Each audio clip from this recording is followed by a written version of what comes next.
Discussion किया था कि सिक्योरिटीज का सिलेक्शन किस तरह से किया जाता है, कि जब आपको ये सेलेक्ट करना है कि कब इन्वेस्ट करना चाहिए और कौन सी सिक्योरिटी में आपको इन्वेस्ट करना चाहिए, ठीक है, तो उसके लिए किस तरह का एनालिसिस किया जाता है।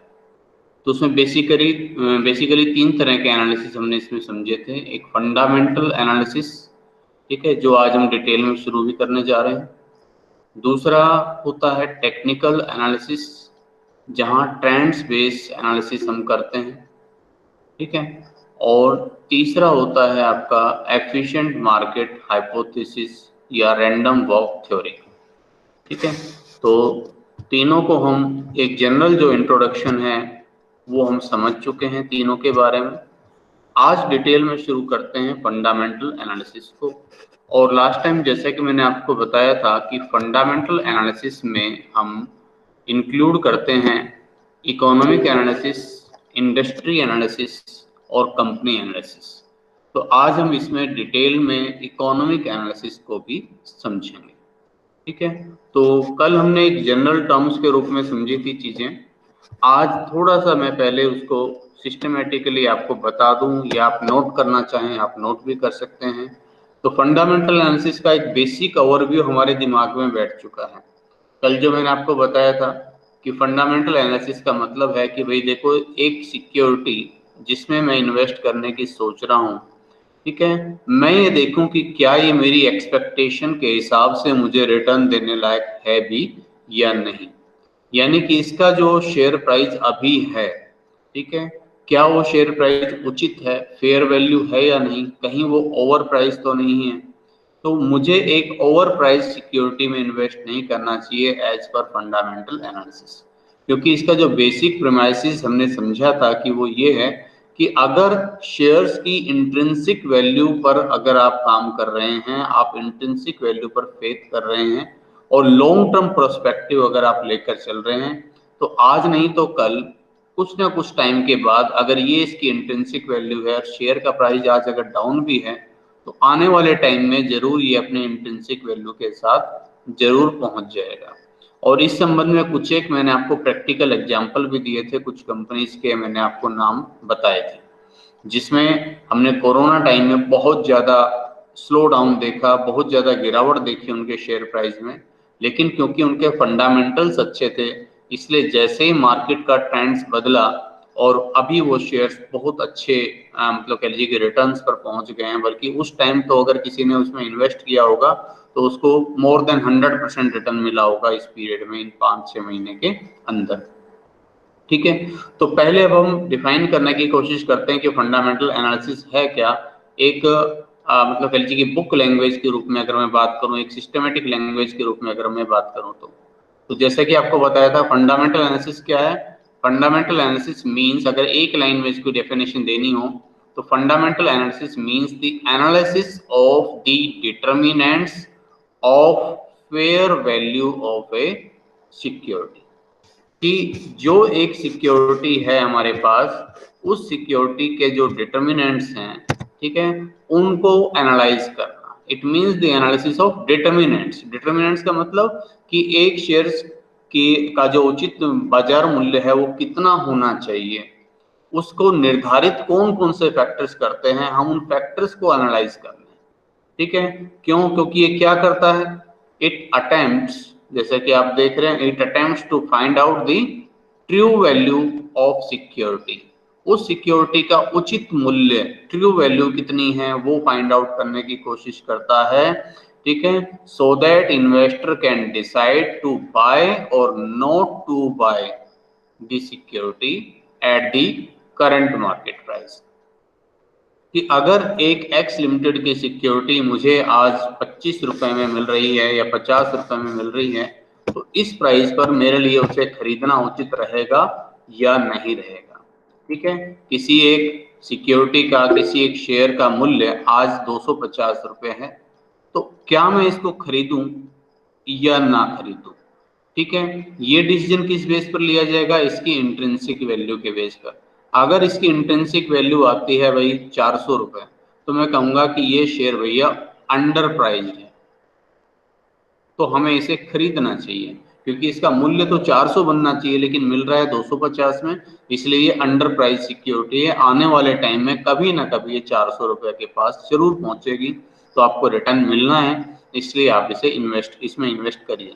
वहीं अगर इंट्रिंसिक वैल्यू आपको नजर आती है इसकी, मान लीजिए मात्र 150 रुपया या 200 रुपया, ठीक है, तो आप कहेंगे कि देखिए 200 रुपए का इसका मूल्य होना चाहिए और ये बिक रहा है ऑलरेडी 250 पर, तो ये तो ऑलरेडी महंगा है, इट इज ओवर प्राइस्ड, इसका तो प्राइस पहले ही बहुत ज्यादा है, तो महंगी हमें नहीं खरीदनी, हमें सस्ती खरीदनी है, अंडर प्राइस सिक्योरिटी में इन्वेस्ट करना है। ये डिसीजन इन्वेस्टर ले सके, इसमें फंडामेंटल एनालिसिस हेल्प करता है। ठीक है, आगे देखिए, ये सब चीजें हमने कल डिस्कस कर ली थी, मैं वही एक तरह से रिवाइज कर रहा हूँ। तो फंडामेंटल एनालिसिस का बेसिक प्रीमाइस क्या है? Fundamental analysis is based on the premise that in long run, लंबे समय में, पहली बात अगर आपका लॉन्ग टर्म पर्सपेक्टिव है तो ही फंडामेंटल है आपके लिए फंडामेंटल एनालिसिस, नहीं तो आप टेक्निकल एनालिसिस की तरफ चाहिए।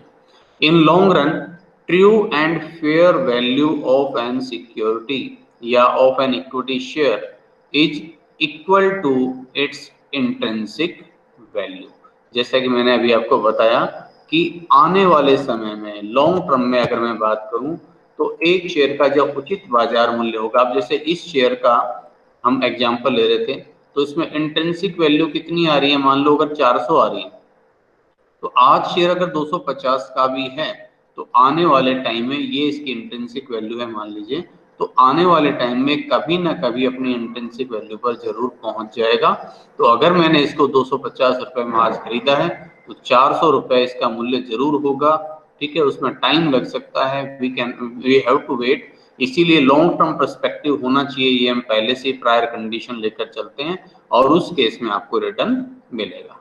ठीक है, तो इसका बेसिक प्रीमाइस हमने बताया कि इन long run true and fair value of an equity share, एक शेयर का जो उचित बाजार मूल्य होगा वो किसके बराबर होगा, इसके इंट्रिंसिक वैल्यू के बराबर होगा।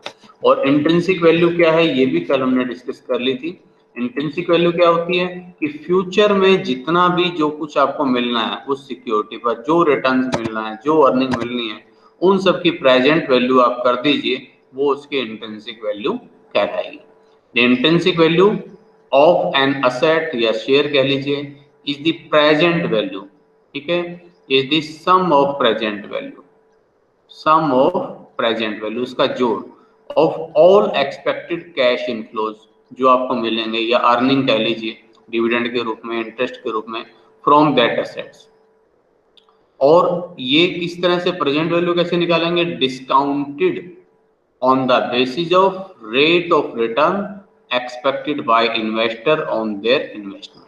ये हमने कल डिस्कस कर लिया था कि मान लीजिए आप उम्मीद करते हैं कि भाई देखो मुझे कम से कम 12% रेट ऑफ रिटर्न जरूर मिलना चाहिए अपनी इन्वेस्टमेंट पर, और आपने कोई एक शेयर जिसको आप एनालाइज कर रहे हैं, आपको पता चलता है कि पहले साल इस पर 20 रुपए डिविडेंड मिलेगा, दूसरे साल 15 रुपए मिलेगा, तीसरे साल इस पर जो है 12 रुपए डिविडेंड मिलेगा और चौथे वर्ष 10 रुपए डिविडेंड मिल जाएगा और ये शेयर मैं 250 रुपए में बेच दूंगा। तो इन चारों वर्षों में जो कुछ रिटर्न मिल रहा है, जो इनफ्लो मिल रहा है, इनकी प्रेजेंट वैल्यू निकाल लो, किस रेट पर, 12% की रेट पर इनको डिस्काउंट कर लो, मतलब 12% की रेट पर इनके पीवी फैक्टर ले लीजिए और उनके हिसाब से इनकी प्रेजेंट वैल्यू फाइंड आउट कर लीजिए।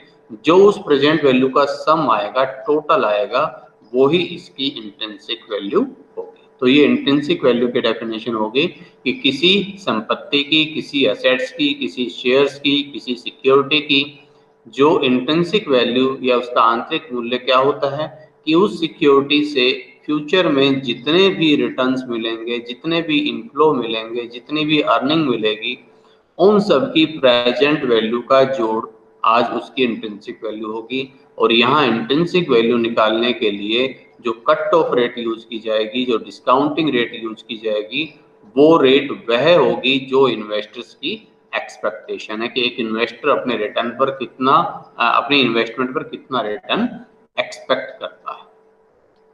तो पॉइंट टू पॉइंट हम चल रहे हैं, ये सब चीजें हम डिस्कस कर चुके हैं। मैं जल्दी से इकोनॉमिक एनालिसिस पर पहुंचना चाह रहा हूँ।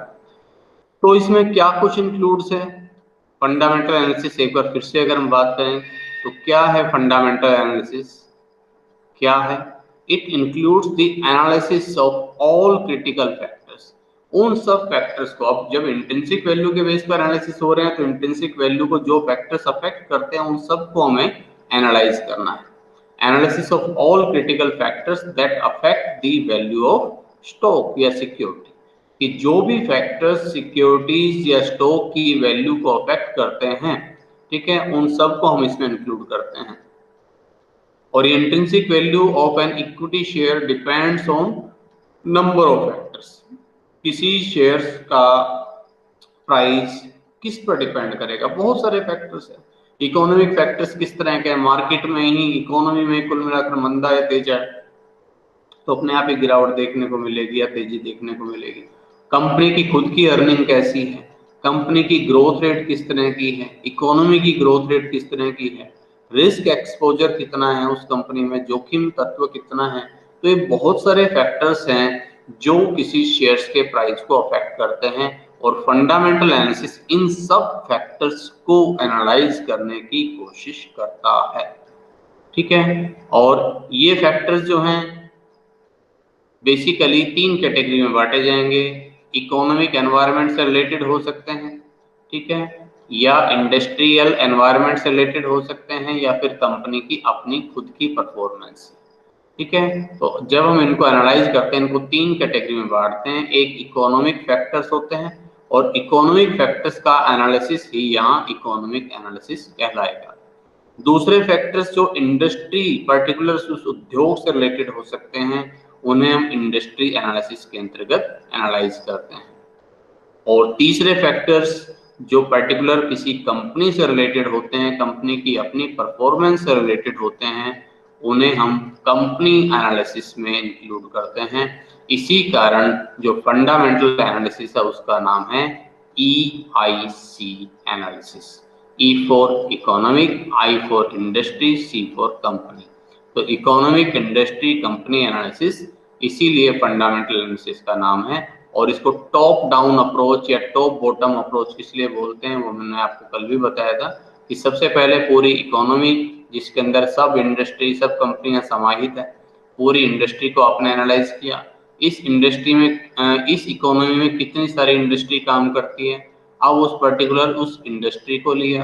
अब उस इंडस्ट्री के अंदर कितनी कंपनियां काम करती है, कितनी कंपनियां उसमें शामिल है, उसमें से कौन सी कंपनी हमारे लिए बेस्ट है, उस कंपनी को एनालाइज किया।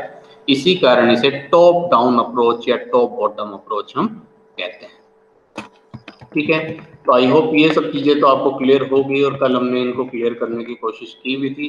अब हम ज्यादा इसमें टाइम ना लगाते हुए चलते हैं। इसका फर्स्ट एनालिसिस है जिसका नाम है इकोनॉमिक एनालिसिस।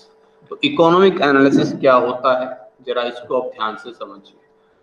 तो इकोनॉमिक एनालिसिस को आप एक और भी नाम दे सकते हैं, that is called macro economic analysis. Macro economic analysis. Macro economic factors जो हैं, जीडीपी, इंटरेस्ट रेट, इन सब का एनालिसिस कहलाता है इकोनॉमिक एनालिसिस। और ये आपके लिए हेल्पफुल है ये बताने में कि what is the time for investment, ठीक है, विनियोग का उचित समय क्या है, व्हेन टू इन्वेस्ट। कल हमने डिस्कस किया था कि इन्वेस्टर को चिंता रहती है, काफी सारे प्रश्न होते हैं उसके दिमाग में कि मैं इन्वेस्ट कब करूं, इन्वेस्ट करने का उचित समय कब है, कब तो मैं इन्वेस्ट करूं, और कहाँ इन्वेस्ट करूं, और किस प्राइस पर इन्वेस्ट करूं, और कितने समय के लिए इन्वेस्ट करूं। तो बहुत सारे जो चीजें उसके माइंड में होती हैं, बहुत सारे फैक्टर्स, उनमें से एक फैक्टर्स की इन्वेस्ट करने का उचित समय क्या है, वो जवाब उसको इकोनॉमिक एनालिसिस दे देता है कि कौन सा समय है इन्वेस्ट करने के लिए उचित। कि आप इकोनॉमी को देखो, इकोनॉमी किस दिशा में जा रही है। अगर इकोनॉमी मंदे की तरफ है तो इन्वेस्ट करना अभी ठीक नहीं रहेगा, क्योंकि जो आप इन्वेस्ट करोगे उसकी वैल्यू गिरावट आएगी उसमें। और इकोनॉमी अगर बूम करने वाली है, बढ़ने वाली है, तो इन्वेस्ट करने के लिए उचित समय होगा। तो इस तरह का एनालिसिस इसमें किया जाता है। तो आइए, क्या होता है इकोनॉमिक एनालिसिस, अगर मैं इसको एक सिस्टमेटिक रूप में बात करें तो इकोनॉमिक एनालिसिस क्या है, is the study of various economy wide factors. Factors, ठीक है, economy wide factors, macro economic factors which influence the stock market, जो स्टॉक मार्केट को अफेक्ट करते हैं, जैसे कि जीडीपी ग्रोथ रेट, ठीक है, inflation, interest rate, exchange rate, balance of payment, fiscal deficit, infrastructure developments, ये सब फैक्टर्स इसमें शामिल होते हैं। मैं नहीं कह रहा कि सिर्फ इतने ही हैं, इसके अलावा और भी बहुत सारे फैक्टर्स आप इसमें इंक्लूड कर सकते हैं। तो इकोनॉमिक एनालिसिस कहाँ यूजफुल है? इट इज यूजफुल, जैसे कि मैंने बताया, it is useful in understanding the general direction of the economy की, जो इकोनॉमी कुल मिलाकर ओवरऑल इकोनॉमी किस डायरेक्शन में जा रही है, इट इज अपवर्ड और डाउनवर्ड, तो ताकि हम ये डिसाइड कर सकते हैं कि what is the right time to invest, ठीक है, कौन सा समय उचित है इन्वेस्ट करने के लिए, ये इकोनॉमिक एनालिसिस में इंक्लूड होता है। अब सबसे डेप्थ में तो यहाँ पढ़ा जाएगा कंपनी एनालिसिस, तीसरा जो है, ठीक है, इकोनॉमिक एनालिसिस और इंडस्ट्री एनालिसिस, इन दोनों में हम सिर्फ इतना पढ़ेंगे कि इनमें कौन कौन से फैक्टर को एनालाइज किया जाता है, पहली बात, और किस तरह से उन्हें एनालाइज किया जाता है, वो दूसरी बात। तो पहले हम अब पहला काम कर लेते हैं कि कौन कौन से फैक्टर्स इसमें इंक्लूड होते हैं। Following macro economic factors play a vital role in economic analysis. Economic analysis में कौन कौन से फैक्टर्स काम करते हैं, ये फैक्टर्स ये हैं। सबसे पहली चीज that is GDP growth rate, कि आपकी जीडीपी की ग्रोथ रेट किस तरह की है, आपकी जीडीपी किस रेट से ग्रो कर रही है, ठीक है, ये हो गया फर्स्ट फैक्टर। ठीक है, जीडीपी का मतलब होता है gross domestic production, gross domestic production. और अब मुझे ये समझाने की जरूरत नहीं है कि ग्रॉस डोमेस्टिक प्रोडक्शन हम किस तरह से निकालते हैं, ना ही हमारा इससे कोई मतलब है। वैसे आपने कभी पढ़ा होगा ग्रॉस डोमेस्टिक प्रोडक्शन होता है कि प्राइमरी सेक्टर, सेकेंडरी सेक्टर और जो सर्विस सेक्टर है, सभी सेक्टर्स का जो टोटल प्रोडक्शन होता है एक इकोनॉमी के अंदर, जो कुल प्रोडक्शन होता है, ठीक है, कुल जो मूल्य वृद्धि होती है, ठीक है, उसे हम ग्रॉस डोमेस्टिक प्रोडक्शन बोलते हैं। और ये मार्केट प्राइस पर भी होता है और फैक्टर प्राइस पर होता है। तो gross domestic production at factor cost, ठीक है, मार्केट प्राइस से फैक्टर कॉस्ट निकालने के लिए हम क्या करते हैं, उसमें जो है टैक्स की एडजस्टमेंट्स कर लेते हैं, इनडायरेक्ट टैक्स और सब्सिडी की एडजस्टमेंट कर लेते हैं। फिलहाल उस चीज़ पर हम नहीं जाने वाले हैं वैसे। तो ये ग्रॉस डोमेस्टिक प्रोडक्शन होता है। और ये ग्रॉस डोमेस्टिक प्रोडक्शन की ग्रोथ रेट क्या है, जीडीपी ग्रोथ रेट। तो क्या ये ग्रोथ रेट अप डाउन है या डाउन साइड में है, ठीक है। जैसे आपने देखा भी होगा कि भाई आपने इस तरह की न्यूज़ सुनी होगी कि भाई इस बार आरबीआई ने इकोनॉमी की जो है ग्रोथ रेट जो है 6% का अनुमान लगाया है। ये वाली इकोनॉमी 5% की रेट से बढ़ रही है, ये वाली इकोनॉमी डबल डिजिट की रेट से ग्रो कर रही है। डबल डिजिट अपने आप में बहुत अच्छी ग्रोथ मानी जाती है। फिलहाल लगभग यहाँ कह लीजिए कि सभी इकोनॉमी में मतलब एक मंदे का सा आपको सिचुएशन देखने को मिलेगी, ठीक है, गिरावट की सिचुएशन देखने को मिलेगी, ठीक है। और रही सही कसर जो है कोविड पेंडेमिक ने जो है पूरी कर दी है। तो इस टाइम तो डबल डिजिट ग्रोथ तो आपको कहीं पर देखने को मिल जाए बड़ा मुश्किल लगता है, ठीक है। तो ये जीडीपी की ग्रोथ रेट पिछले साल कितनी थी और इस साल कितनी है, ये कंपैरिजन किया जाता है। और ये अपने आप में एक बड़ा इम्पोर्टेंट इंडिकेटर का काम करता है, ठीक है। जैसे कि एक रिपोर्ट में बताऊं NBER, ठीक है, NBER, NBER से बनता है nation bureau of economic research, USA, ठीक है, nation bureau of economic research, ठीक है, USA। अब इसकी रिपोर्ट, इसकी जो अपनी जो स्टडी है वो ये कहती है कि अगर कोई इकोनॉमी 2 सक्सेसिव ईयर्स तक, लगातार 2 वर्षों तक अगर उसमें गिरावट देखने को मिलती है, ठीक है, तो आप अंदाजा लगा सकते हैं कि रिसेशन की शुरुआत होने वाली है। आप इसको रिसेशन का इंडिकेशन मान सकते हैं। अगर लगातार 2 कंसेक्यूटिव ईयर्स अगर आपको देखने को मिलता है, ठीक है, कि उसमें इकोनॉमी में गिरावट है, तो आप इसको रिसेशन का आगमन समझ सकते हैं। इसी तरह से लगातार 2 वर्षों तक ग्रोथ हो रही है, ये ग्रोथ रेट बढ़ रही है, तो आप ये इंडिकेशन मान सकते हैं कि इकोनॉमी में अब सुस्ती खत्म होने वाली है और तेजी का दौर आने वाला है। तो इस तरह के इंडिकेटर्स होते हैं। इसी तरह से इंडस्ट्रियल प्रोडक्शन होता भी है, ठीक है, IIP होता है, index of industrial production, IIP, index of industrial production, simply industrial production index बोलते हैं हम वैसे इसको जनरली। तो इंडस्ट्रियल प्रोडक्शन इंडेक्स यानी कि कुल मिलाकर इंडस्ट्रीज में प्रोडक्शन कितना हो रहा है, और वो प्रोडक्शन मान लीजिए अभी हुआ, इस साल हुआ 100 टन का, और इससे अगले साल हुआ 120 टन का, तो हम कह सकते हैं ये IIP 20% बढ़ रहा है। तो अगर ये IIP बढ़ रहा है तो इसका मतलब जब इंडस्ट्रीज में प्रोडक्शन बढ़ रहा है तो इसका मतलब इकोनॉमी में डिमांड मौजूद है। वही प्रोडक्शन कब होगा, जाहिर सी बात है, देखो एक सर्कल की तरह चलता है। प्रोडक्शन ज्यादा क्यों है? क्योंकि डिमांड है, ठीक है। डिमांड ज्यादा क्यों है? क्योंकि लोगों के हाथ में पैसे हैं। लोगों के हाथ में पैसे क्यों हैं अधिक? क्योंकि उनके पास रोजगार है, ठीक है। और उनके पास रोजगार क्यों है? क्योंकि इंडस्ट्रीज प्रोडक्शन कर रही है, ठीक है। जब यहाँ से ये चेन जहां से भी टूटती है, ठीक है, मार्केट में मंदी क्यों है? क्योंकि डिमांड नहीं है। डिमांड क्यों नहीं है? ठीक है, क्योंकि लोगों के पास में पैसे नहीं है उसको परचेज करने के लिए। लोगों के पास पैसे क्यों नहीं है? क्योंकि उनके पास रोजगार नहीं है। रोजगार नहीं है, क्यों नहीं है?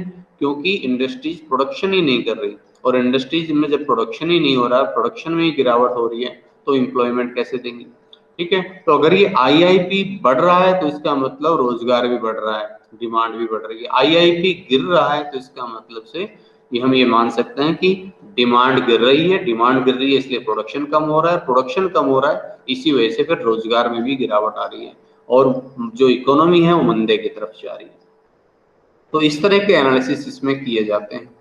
इसी तरह का अगला एनालिसिस है इन्फ्लेशन रेट का एनालिसिस। डिफ्लेशन की बजाय इन्फ्लेशन अच्छा है, ये कभी आपने जूनियर क्लासेस में पढ़ा होगा कि डिफ्लेशन और इन्फ्लेशन दोनों ही इकोनॉमी को परेशान करती है, लेकिन इन दोनों में ज्यादा परेशान करने वाली ही चीज है डिफ्लेशन, क्योंकि इसका सबसे बुरा इम्पैक्ट सर्विस सेक्टर पर, बैंकिंग सेक्टर पर आता है। इंडस्ट्रीज एकदम तबाह हो जाती है, ठीक है। तो डिफ्लेशन तो ज्यादा खतरनाक है, लेकिन इन्फ्लेशन में अगर एक हेल्दी इन्फ्लेशन रेट है 5-6%, तो वो तो इकोनॉमी के लिए अच्छी मानी जाती है, इस रेट से प्राइस बढ़ रहे हैं तो। लेकिन अगर प्राइस बहुत तेजी से बढ़ रहे हैं, प्राइस हाइक बहुत तेजी से हो रहा है, ठीक है, तो ये भी एक एडवर्स इम्पैक्ट डालता है, adverse impact on investment environment. क्यों? क्योंकि जब बहुत ज्यादा तेजी से इन्फ्लेशन रेट बढ़ेगी तो उसका एक तो नुकसान ये होगा कि जब RBI जब आपकी मॉनेटरी पॉलिसी तैयार करेगा तो उसमें रेपो रेट हो गया, बैंक रेट हो गया, इन सब के बढ़ने के चांसेस अधिक है। यानी कि टाइट मॉनेटरी पॉलिसी की आप उम्मीद कर सकते हैं, और उससे इंटरेस्ट महंगा हो जाएगा, ठीक है। और इंटरेस्ट महंगा होने से आपके लिए कॉस्ट बढ़ जाएगी। तो एक तरफ तो आपके लिए कॉस्ट बढ़ेगी, और दूसरी तरफ ये जो इन्फ्लेशन के कारण वस्तुओं की कीमतें बढ़ रही हैं तो लोग डिमांड कम करेंगे, तो दोहरी मार मिलेगी। तो इन्फ्लेशन बहुत हाई अगर इन्फ्लेशन है तो that is a not very good indicator for investment, ठीक है। इन्वेस्टमेंट के लिए बहुत अच्छा समय नहीं माना जाता अगर उस समय प्राइस कीमतें बहुत ऊंची चढ़ी हुई हो तो। यही चीज इंटरेस्ट रेट पर लागू होती है। इंटरेस्ट रेट भी अगर वेरी हाई है, वेरी हाई इंटरेस्ट रेट, ठीक है, तो इसका मतलब अगर आज बहुत ऊंचे ब्याज पर देखो, हम बात इंडस्ट्रीज की कर रहे हैं। छोटा मोटा बिजनेस तो आप अपना खुद की पूंजी से शुरू कर सकते हैं, लेकिन एक बड़ी इंडस्ट्री की अगर हम बात करें तो वहां पर आपको पूंजी जुटानी पड़ेगी, बैंक से लोन लेना पड़ेगा।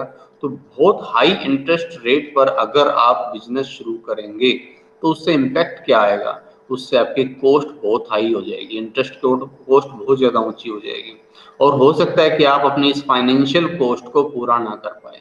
इसको मैं फाइनेंशियल कॉस्ट भी बोल सकता हूँ, और ये बहुत ऊंची हो जाएगी। इस वजह से हो सकता है आप अपने फाइनेंशियल कॉस्ट पूरा ना कर पाए, और जिसकी वजह से एनपीए बढ़ने शुरू हो जाएंगे, नॉन परफॉर्मिंग एसेट्स जो हैं वो बढ़ने शुरू हो जाएंगे, और इसका नुकसान जो है अल्टीमेटली बैंकिंग सेक्टर को भी होगा और सारी इंडस्ट्री को होगा।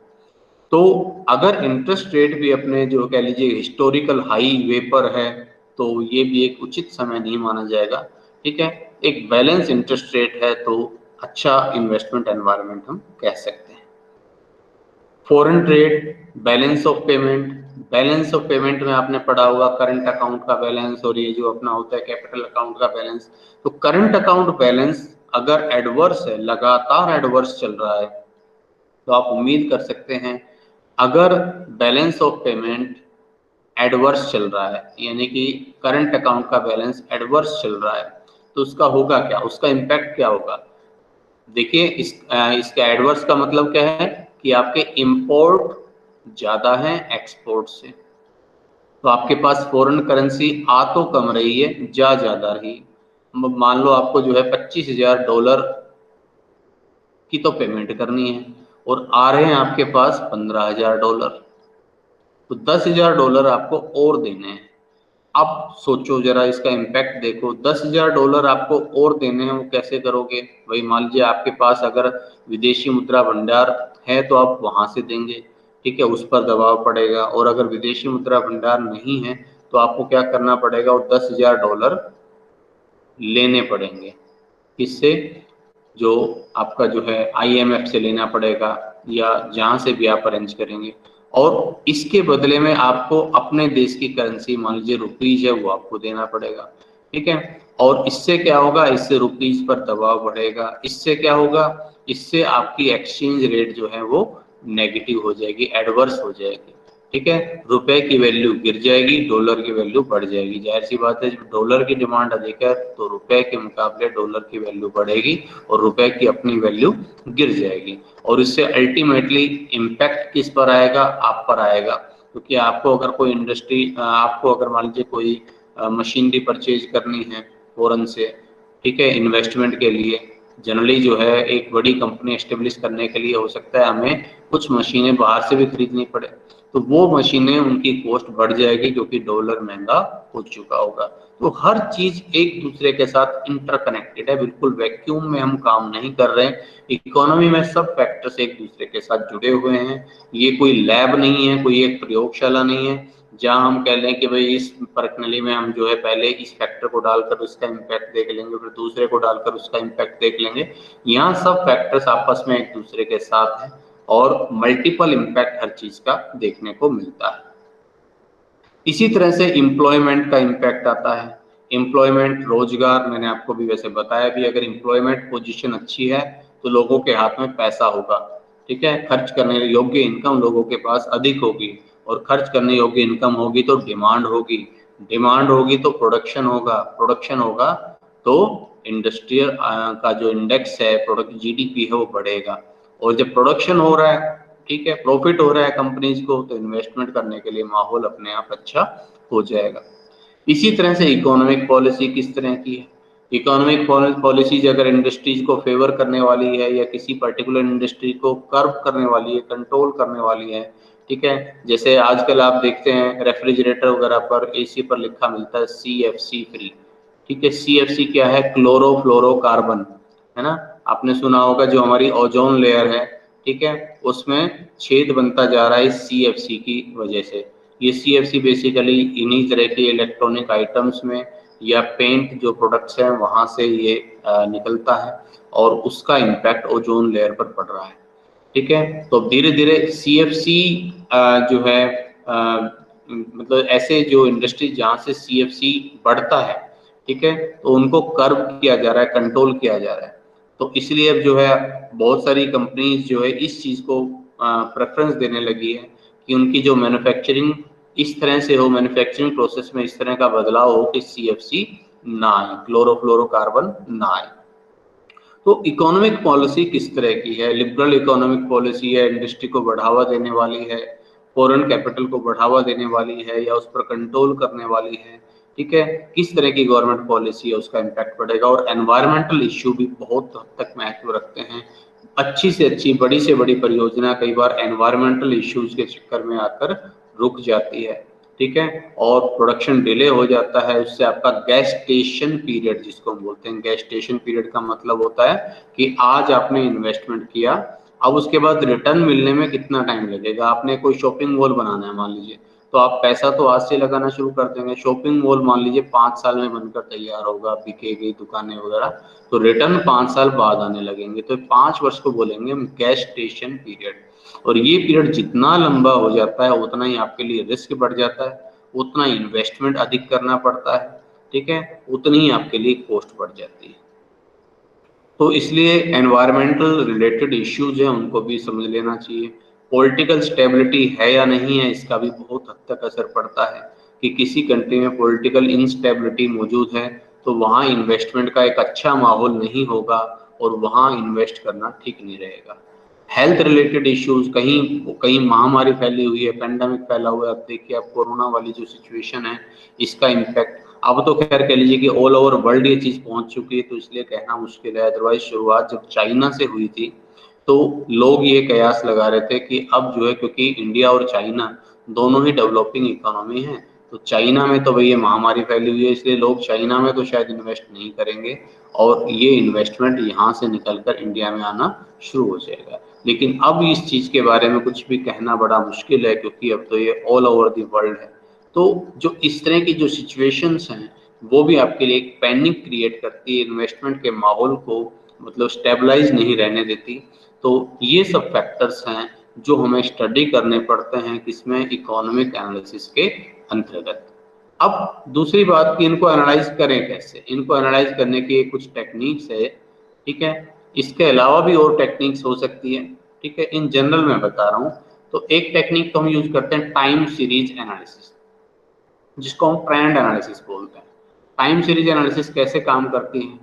टाइम सीरीज एनालिसिस का मतलब आपने देखिए कभी काम किया, टाइम सीरीज का मतलब होता है कि वो सीरीज जहां एक फैक्टर जिसमें टाइम है, ठीक है, जैसे कि हमने कहा कि भाई ये अपनी सीरीज है, टाइम सीरीज, ये आपका प्रोडक्शन हो रहा है, यहाँ ईयर है, यहाँ प्रोडक्शन है, ये आपका प्रोडक्शन है, इस तरह से चल रहा है ये, ठीक। तो अब आप इससे अंदाजा लगा सकते हैं कि ये जो प्रोडक्शन है धीरे धीरे बढ़ने की तरफ है, तो इसका मतलब अगले वर्ष हम प्रोडक्शन बढ़ने की उम्मीद लगा सकते हैं, ठीक है। तो ट्रेंड का मतलब समय के साथ टाइम सीरीज को स्टडी करना, तो इसमें आप ट्रेंड एनालिसिस करते हैं, इसमें आप जो है इसमें मूविंग एवरेज एनालिसिस भी करते हैं। मूविंग एवरेज आपने नाम सुना होगा, वरना टेक्निकल एनालिसिस में तो बहुत बार हम इसको यूज करेंगे। तो इनके बेस पर हम एनालिसिस कर सकते हैं कि कौन कौन से फैक्टर्स हैं। जीडीपी, किसी कंपनी की जीडीपी ग्रोथ रेट किस रूप में जा रही है, जीडीपी किस रूप में चल रही है, अप डाउन वाली अप वाली सिचुएशन में या डाउन सिचुएशन में, तो वहां से हमें अंदाजा लग जाता है। एम्प्लॉयमेंट का कर्व क्या क्या बता रहा है, ठीक है, तो ये या इंडस्ट्रियल जो इंडेक्स ऑफ इंडस्ट्रियल प्रोडक्शन, वो हमें क्या बता रहा है, आईआईपी, वो हमें क्या बता रहा है, तो उससे हमें अंदाजा हो जाता है। तो एक तो ये इस तरह से हम इनको समझ सकते हैं। फैक्टर्स कौन से हमने ऊपर पढ़े, उनको समझते कैसे हैं वो हम यहाँ पढ़ रहे हैं। दूसरा होता है स्ट्रक्चरल बिजनेस मॉडलिंग या causal relationship between two variables. Causal का मतलब cause and effect, cause and effect, cause effect relationship, इसी को इकोनोमेट्रिक मॉडलिंग बोलते हैं। इकोनोमेट्रिक को आप बहुत डिटेल में पढ़ेंगे जब आप रिसर्च वर्क शुरू करेंगे। तो अगर आपके जो डेटा हैं वो खासतौर पर सेकेंडरी डेटा के केस में तो जो है बहुत ज़्यादा तक हम इकोनोमेट्रिक मॉडल्स हम यूज करते हैं। इकोनोमेट्रिक मॉडल और कुछ नहीं है, मैं बिल्कुल सिंपल भाषा में बता दूं, आपका रिग्रेशन एनालिसिस, रिग्रेशन एनालिसिस, बस इसी को ही आगे डिटेल में पढ़ेंगे तो मल्टीपल रिग्रेशन और दूसरे मॉडल बन जाएंगे। और रिग्रेशन एनालिसिस में क्या होता है, एक वेरिएबल होता है इंडिपेंडेंट, जिसको हम कॉज बोल सकते हैं, और दूसरा होता है डिपेंडेंट वेरिएबल, जिसे हम इफेक्ट कह सकते हैं। हमने कहा कि भाई प्राइस का इफेक्ट किस पर, डिमांड पर, तो डिमांड डिपेंडेंट वेरिएबल है, प्राइस इंडिपेंडेंट वेरिएबल है। तो इस तरह की स्टडी हम करते हैं कि कौन कौन से फैक्टर्स हैं जो अफेक्ट कर रहे हैं इकोनॉमी को, ठीक है। तो वहाँ कॉज कौन सा है और इफेक्ट कौन सा है, तो वो cause and effect study, causal study वहाँ पर की जाती है। तो वेरिएबल्स आइडेंटिफाई किए जाते हैं कि कौन से वेरिएबल्स तो अफेक्ट करने वाले हैं, प्रभावित करने वाले हैं, ठीक है। इनको बोलते हैं रिग्रेशन, ठीक है। रिग्रेशन इंडिपेंडेंट इफेक्ट डालने वाले, ठीक है। और इनको बोलते हैं रिग्रेशन, या इसका एक और भी नाम है एक्सप्लेनेटरी,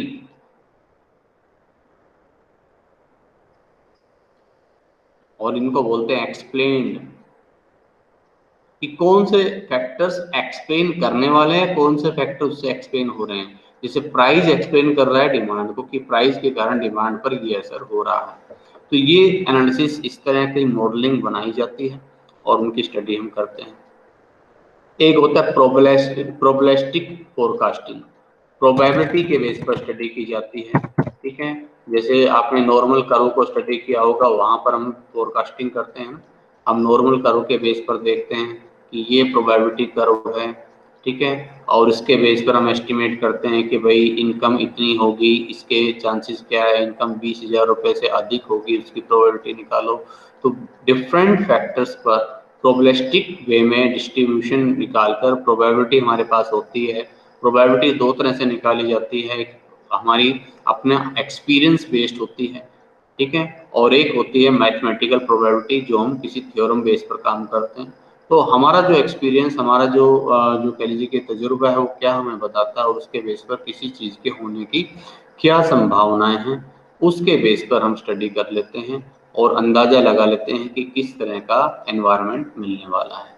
और एक होता है इसमें analysis of leading and lagging indicators. Leading and lagging, lead का मतलब आगे चलना, ठीक है, और लैगिंग का मतलब पीछे चलना, ठीक है। अब देखो इसका मतलब क्या है, कभी बड़ा भयंकर तूफान आने वाला हो, आंधी आने वाली हो, ठीक है। तो आंधी आना एक घटना हो गई, ठीक है, तूफान आना, स्टॉर्म आना। उससे पहले कुछ आपको इंडिकेशंस देखने को मिलते हैं, उससे पहले के इंडिकेशंस आपको देखने को मिलते हैं। आपको पता चलता है कि एकदम बड़ी घुटन सी हो रही है, आसमान में बहुत ज़्यादा एक तरह से जो धुंधला सा छाया हुआ है, धुंधल का सा बिल्कुल। और बिल्कुल तूफान से पहले की जिसको शांति बोला जाता है, एकदम बिल्कुल सन्नाटा, हवा बिल्कुल बंद है, ठीक है। फिर एकदम बड़ी तेजी से तूफान आता है, और उसके बाद क्या होता है, फिर तूफान जाने के बाद आपको उखड़े हुए पेड़ नजर आते हैं, और उड़े हुए कोई छप्पर आपको नजर आएंगे, कुछ इस तरह की चीजें आपको नजर आएगी, और घर में मिट्टी चढ़ी हुई नजर आएगी, ठीक है। अभी मैं आपको व्यवहारिक एग्जाम्पल से बताने की कोशिश कर रहा हूँ। तो जो इससे पहले आ रहा था उसे हम बोलते हैं लीडिंग, ठीक है, और जो इसके बाद रह गया उसे बोलते हैं लैगिंग, पीछे चलने वाले, ठीक है। इसी तरह से भूकंप का भी अगर कुछ हद तक फोरकास्टिंग पॉसिबल हो, तो कहते हैं कि जैसे कुछ जो पशु हैं उनको थोड़ा सा अंदाजा हो जाता है, अजीब सा व्यवहार करने लग जाते हैं, ठीक है। कुत्ते हैं वो थोड़ा सा अजीब से ढंग से जो है व्यवहार करना शुरू कर देते हैं, ठीक है। तो वो हो गया एक तरह से लीडिंग। फिर उसके बाद भूकंप आना है, घटना हुई, और भूकंप के बाद जो कुछ देखने को मिल रहा है, जो उसका असर हुआ, वो हो गया लैगिंग। तो लीडिंग लैगिंग एनालिसिस भी काम करता है इकोनॉमी में क्या होने वाला है, किस तरह का भूकंप आने वाला है, क्या इकोनॉमी नॉर्मल चलेगी, या इकोनॉमी में बूम आएगा, या इकोनॉमी में गिरावट आएगी। तो उसके लिए लीडिंग और लैगिंग इंडिकेटर्स होते हैं। लीडिंग इंडिकेटर्स आगे चलते हैं, ठीक है। तो कुछ इंडिकेटर्स आपको ये देखने को मिलते हैं, तो आपको अंदाजा हो जाएगा कि कुछ होने वाला है। मनी सप्लाई, जैसे कि अचानक मनी सप्लाई बहुत कम हो जाती है इकोनॉमी में, ठीक है। तो आपको लगने लगता है कि भाई मनी सप्लाई रुक गई है, पैसा नहीं आ रहा है। पैसा क्यों नहीं आ रहा है? क्योंकि लोग खर्च नहीं कर रहे हैं।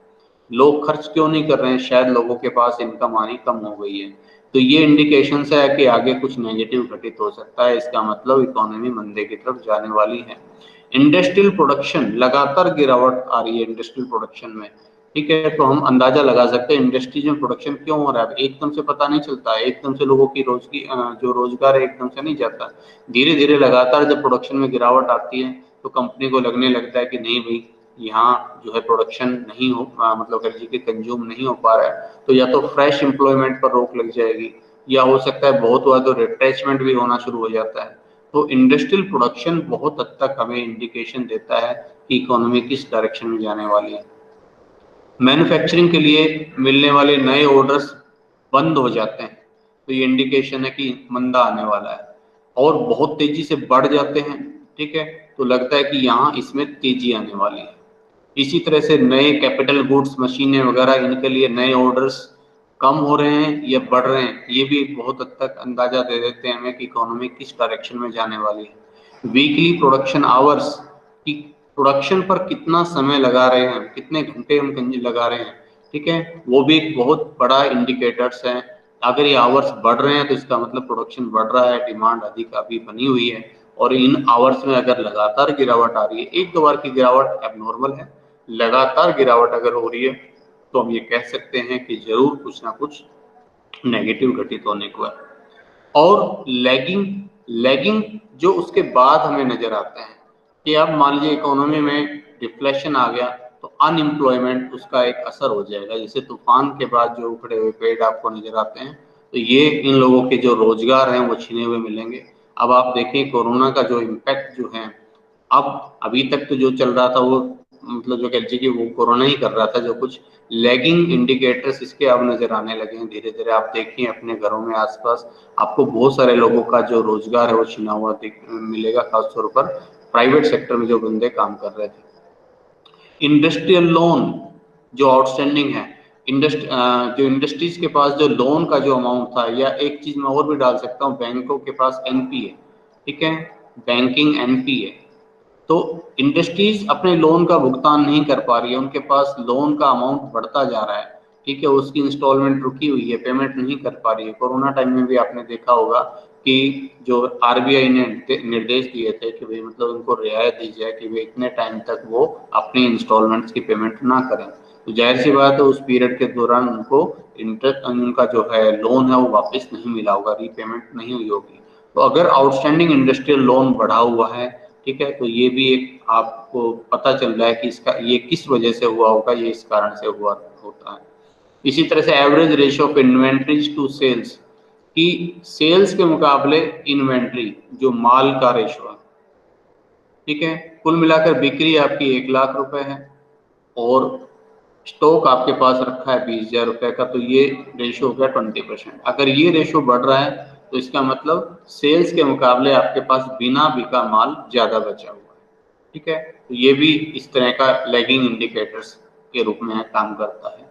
और ratio of consumer credit outstanding to personal income, कि कंज्यूमर की जो पर्सनल इनकम है और जो उसका क्रेडिट जो उधार है उनका जो अनुपात है, ठीक है, तो ये फैक्टर्स हैं जो हमें इंडिकेशन दे रहे होते हैं कि अभी इकोनॉमी में क्या चल रहा है, ठीक है। ये जो लीडिंग इंडिकेटर से बताते हैं क्या होने वाला है, लैगिंग बताता है कि अभी क्या चल रहा है इकोनॉमी में। तो ये सारे फैक्टर्स जब हम एनालाइज करते हैं तो हमें एक मैक्रो इकोनॉमिक ओवरव्यू नजर आ जाता है, एक इंडस्ट्री का, सॉरी एक कंट्री का, एक इकोनॉमी का, कि वे कुल मिलाकर किस तरह का इंडिकेशंस हैं, क्या इन्वेस्टमेंट्स के लिए सही माहौल अभी है या नहीं है, ठीक है, और उस बेस पर हमें पता चल जाता है कि इन्वेस्टमेंट का सही समय है या नहीं। तो इस तरह से ये इकोनॉमिक एनालिसिस हम लोग करते हैं। इसके बाद नेक्स्ट आएगा इंडस्ट्री एनालिसिस, और फिर बहुत डिटेल में हमें पढ़ना होगा कंपनी एनालिसिस, क्योंकि कंपनी में तो फिर जो सारे उसके financial statement analysis, P ratio analysis, intrinsic value analysis, वो सारा का सारा इसमें इंक्लूड हो जाता है, ठीक है। तो ये इकोनॉमिक एनालिसिस को आप करें तैयार, नेक्स्ट टाइम हम करेंगे इंडस्ट्री एनालिसिस।